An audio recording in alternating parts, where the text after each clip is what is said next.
última apresentação da noite é o Frater Balo.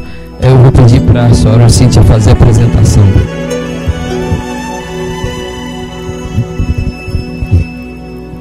Carlos Alberto Balo de Giacomo. Carlos Balo. Qualificação acadêmica e experiência profissional. Licenciado em matemática, tecnólogo em processo de produção, engenheiro mecânico e pós-graduado em administração industrial. Atua na área de engenharia do desenvolvimento e projeto do produto, gestão de processos, resultados e equipes com foco em desenvolvimentos de novos produtos. Atividades espirituais. Buscador da filosofia tradicional, tendo contato com a literatura teosófica e com a escola de filosofia, a maneira clássica, Nova Acrópole, há mais de 15 anos. Membro da Ordem Rosa Cruz Amorque, membro da Ordem Martinista Tom e conferencista.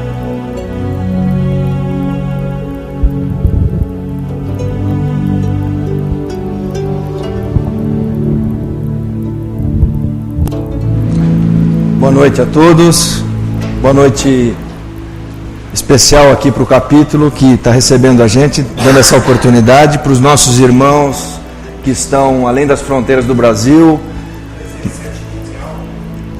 A nossa condolência e nosso agradecimento, né? E eu sei que vocês estão cansados, já é uma bateria de palestras, de muita informação, né? E eu vou falar um pouco da parte vilã do negócio, que é a tecnologia, né? E até na leitura do texto, de um dos textos, a gente viu que a inteligência artificial começou, deu um certo avanço, empacou e estagnou. E depois ela retomou muito fortemente, aproximadamente depois dos anos 90. Isso tem ligação com a parte tecnológica, porque a tecnologia também deu um salto aí nessa época, né? Então todos esses processos que a gente falou aqui hoje, eles chegam e interagem conosco através de equipamentos no nosso dia a dia, de maneira bem prática, e que a gente compra, aciona, utiliza, e que esses equipamentos, sistemas, trabalham com inteligência artificial. Então nós estamos falando de internet, smartphone, WhatsApp, rede social, né, Facebook, programas de cálculo, robôs, né, dispositivos eletrônicos de toda a espécie, que alguns a gente já tem em casa, né, satélites e por aí vai, né. Tudo isso está interagindo, trabalha em conjunto dentro do conhecimento e das ferramentas da inteligência artificial. Só que a parte tecnológica que está por trás disso só se está chegando e vai avançar muito mais graças a uma parte da ciência chamada nanotecnologia. Então, eu fui castigado aqui de falar dessa parte maldosa, né? Porque a gente já está ouvindo falar bastante de nanotecnologia. Nanotecnologia daqui, isso é um nanocomponente, isso é um nanoproduto, isso é um... e por aí vai. Mas o que é isso, né? A nanotecnologia, ela vai falar então de nanomateriais, que eu vou explicar um pouquinho, né? E está ligado com o quê? Numa escala muito reduzida. O homem está brincando com os átomos. Então, através de ele manipular conceitos e propriedades muito simples, como deslocamento de partículas atômicas, ele começou a perceber que ele poderia gerar um componente atômico, né? Uma combinação atômica que geraria um material que não tem na natureza e que tem propriedades muito potencializadas. Por exemplo, ele consegue um carbono que tem superfície ou área superficial muito superior ao carbono encontrado na natureza. Ele percebeu, nossa, será que isso serve para alguma coisa? Serve. Graças a esse tipo de carbono são os microprocessadores hoje, porque ele é altamente condutivo. Esse tipo de carbono também está ligado à estrutura de carbono que a gente já ouve falar, mas são materiais altamente resistentes, leves e pequenos.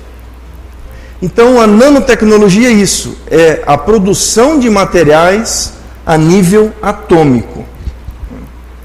Então surgem novos materiais e com isso nós estamos falando de moléculas, né? Então essa medida, 1 nanômetro, né, que eu vou explicar o que é, ela dá mais ou menos, caberia aí 3 moléculas. Então é uma coisa que não se vê, parece um papo de maluco, de poeta. E esse aí, eu trouxe aqui, é um pouco da história da nanotecnologia. Ele é um físico, um marinho lá, americano, né, que é o Richard Feynman. Ele que em 1959, ele instiga, ele provoca a comunidade científica da época, porque ele fala da seguinte forma, ele está na conferência dizendo, olha, embaixo de mim, ele estava pisando no chão firme, tem tanto espaço que a gente não sabe aproveitar, né? Ele estava querendo dizer isso, que a matéria tem muito espaço, ela pode ser manipulada, e que ainda eles não conseguiam fazer isso naquela época, e ele morreu sem ver isso acontecer, mas ele foi o precursor dessa ideia de se trabalhar lá no átomo. Então a nanotecnologia está falando disso aí, né? Uma medida que é 1 nanômetro, nós estamos falando de 1 bilionésimo de metro. Então eu pego a unidade de metro e divido em 1 bilhão. E nessa esfera, 1 nanômetro é uma coisa grande, né? Ele cabe muitos átomos aí dentro, né? Então é essa medida, né? Ou, se eu falar de 1 milímetro, é a milésima parte de 1 milímetro. Uma comparação bem simples para a gente ter uma ideia de grandeza é eu comparar uma bola de futebol com a Lua, né? Então essa é a medida do nanômetro. Eu estou trabalhando aqui. Por isso que eu estou trabalhando numa coisa que eu não enxergo. No átomo. E isso também só se deu por quê? Porque junto com isso houve a evolução tecnológica, por exemplo, dos equipamentos, né?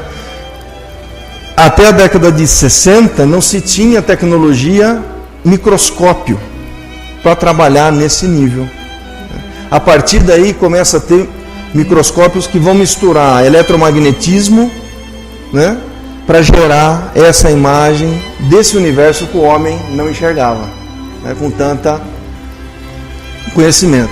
E aí esses materiais começam a ser estudados, cada um na sua área de conhecimento. Então ele vai influenciar química, física, engenharias e vai se proliferar dentro do ramo científico. Então nós estamos falando hoje, já se fala de nanotecnologia, nanomateriais na área de química, engenharia, física, biologia. Depois vou mostrar alguma aplicação aqui. O que se consegue com isso?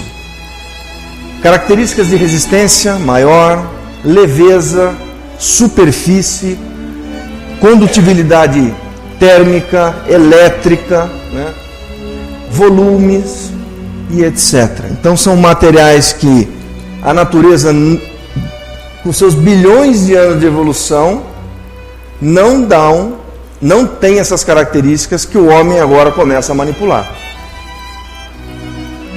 Então esses materiais mais associados a esse conhecimento já está gerando nanoprodutos, né?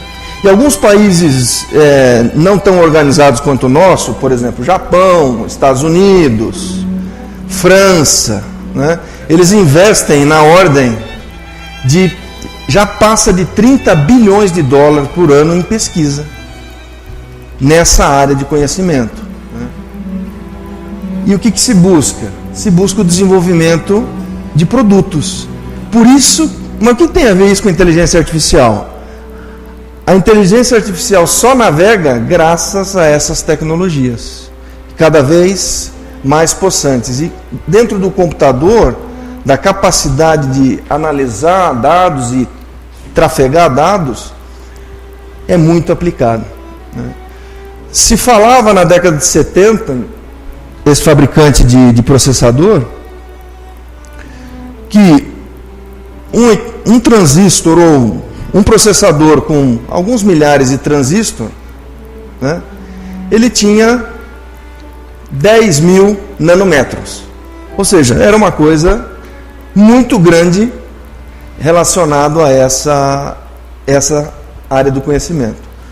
Hoje já se fala em processadores que está na casa de 24, 18 nanômetros, então já não enxergo mais, e que tem uma capacidade de processamento de mais de 100 bilhões de transistores.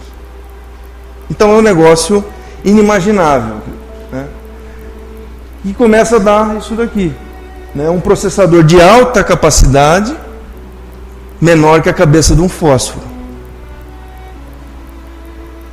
menor que a ponta do nosso dedo. Isso aqui hoje processa, é o que o Evaldo falou, né? O que o computador da NASA em 69 não processava. E está muito mais presente na nossa vida esses produtos e essa tecnologia do que a gente imagina. Já tem hoje material que é chamado hidrofóbico.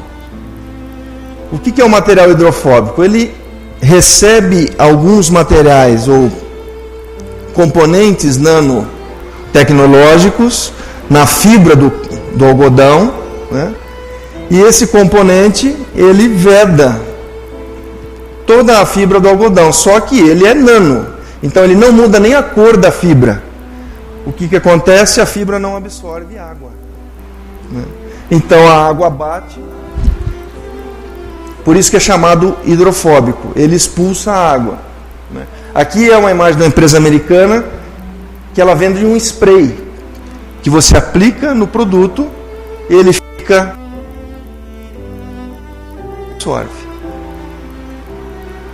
Para a gente ter ideia, hoje já se fala de mais de 1.000 produtos de uso comum com o uso de tecnologia, de nanotecnologia, com nanocomponentes.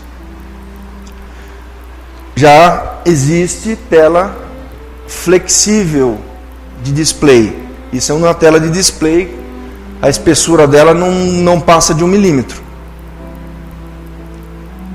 Isso aqui é um celular, é um relógio, é uma pulseira, é o que você quiser. Ele é flexível, né? E aí dentro toda a tecnologia, por quê? Porque se consegue processar isso num nível muito pequeno. As mulheres, já existem muitos cosméticos com nanocomponentes. O que é um nanocomponente? Existem nanocomponentes que, por exemplo, se quer hidratar a pele, né? Só que se quer hidratar a pele não superficialmente. Então o nanocomponente ele foi projetado para que só numa determinada temperatura, depois que acessou um pouco da sua epiderme, ele defraga o componente. Você tem filtro solar com nanocomponente, capaz de expelir raio ultravioleta. Você tem filtro solar com hidrofóbico.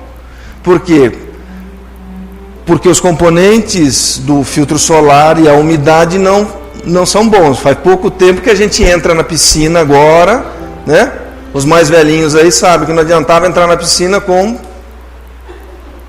protetor solar, porque ia só entupir a bomba do clube, né? Porque saía tudo.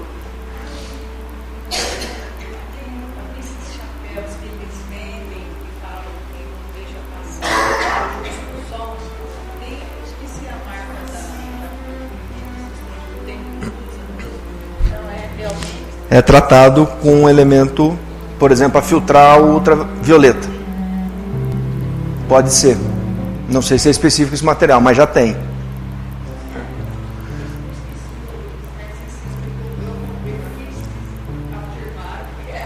Pode ser.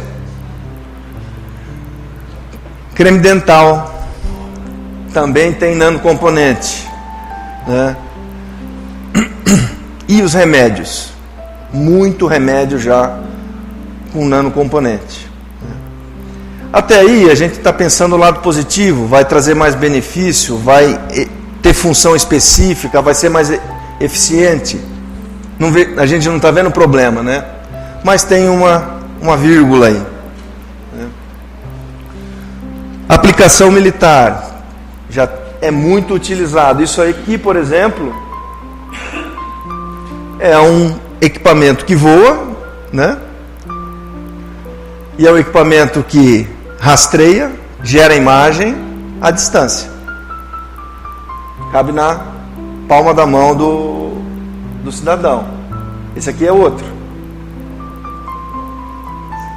Então aqui nós estamos aliando propriedades mecânicas, estamos aliando componente eletroeletrônico, nós estamos aliando um monte de coisa. Esse é o avanço tecnológico que está associado com a evolução da inteligência artificial. E aqui nós estamos falando, por exemplo, de uma roupa de soldado, que não absorve água, que já gera a sua própria energia elétrica, ela não amassa, então você tem componentes que não amassam a roupa, sem dizer que essa é uma roupa à prova de bala, né, e por aí vai. Tudo com nanocomponente. Essa é a vírgula. E o ecossistema?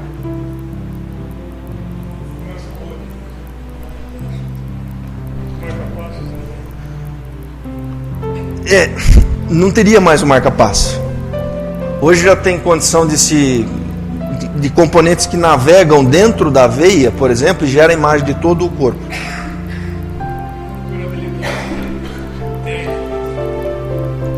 Hoje já tem, hoje jamais. Por exemplo, qual que é o problema? Um dos problemas do marca-passo é a bateria. Né? A bateria acaba, ele para de funcionar. Já se está falando em bateria muito reduzida e de vida muito superior a isso. Então tem N aplicações, né? Ali eu trouxe algumas, né? Então nós estamos falando de cosmético, produto antes, né, protetor solar, nós estamos falando de creme dental, nós estamos falando de celular, vários. A parte de eletrônica de computador já usa há muito tempo, que são os processadores. E a grande questão é o ecossistema, porque nós estamos falando de componentes que o homem está gerando, então não existe na natureza, eles são atômicos, então não se vê, você pode respirar, você pode absorver, ele pode entrar a nível celular, então nós estamos falando de metais, nós estamos falando de polímeros, já se fala hoje do carbono 60, né, que seria uma molécula de carbono também modificada, só que isso é nível atômico, então ele pode ser facilmente absorvido, por exemplo, na nossa célula. E qual é o efeito disso? Como a natureza conseguiria naturalmente se relacionar com isso e desmanchar ou converter isso em outro componente, que é o que acontece hoje com todos os elementos que naturalmente evoluíram na tabela periódica, vamos falar assim, que estão presentes na natureza. Nós não sabemos ao certo o que esses materiais, o que eles podem gerar no ecossistema e dentro de nós mesmos.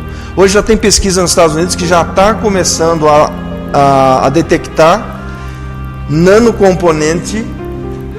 4 horas? Já vai acabar. Está acabando já. Já detectaram nanocomponente em fígado de peixe em determinada região. Então o que acontece? Você fala de um metal nanocomponente, ele pode se proliferar no ar, porque ele é muito leve, ele é invisível, é uma outra concepção de materiais, e isso traz um risco ecológico que a gente não sabe onde pode parar, né? Tem lubrificante com nanotecnologia, tem de tudo hoje, já passa de 1000 aí aplicações. E aí, qual é a consequência? Essa imagem, para quem já assistiu o filme, é o livro de Eli. Podemos ter, né, um ecossistema devastado. A Terra não vai acabar, mas quem vai acabar e pode acabar é a humanidade. Esse papo que nós vamos destruir o planeta pode ser papo para boi dormir, porque o que vai se destruir é o próprio homem, o planeta fica. E aí, como é que fica a humanidade, né? Será que nós estamos caminhando para uma evolução, uma autoconsciência, um autodomínio, ou nós estamos sendo, como disse o mestre, robotizados, nós estamos sendo escravizados por tudo isso. Medicamento também, tem muito medicamento com essa tecnologia. E aí que fica para a gente pensar aí nos próximos 1 minuto que me falta. A ideia era essa, é dar essa visão para que a gente raciocine, não tem nada desconectado. Essa questão de inteligência, de software avança muito, porque também está avançando essa questão de materiais e processamento e tecnologia, o que nós estamos vendo, a capacidade de transmissão, capacidade hoje de transmissão sem fio, é cada vez maior, fibra ótica, enfim, tudo isso está ligado à evolução desses materiais também. E cabe a nós, qual é o efeito disso em nós e no nosso ecossistema? Era essa nanopulga que eu queria deixar atrás da orelha. Obrigado pela oportunidade.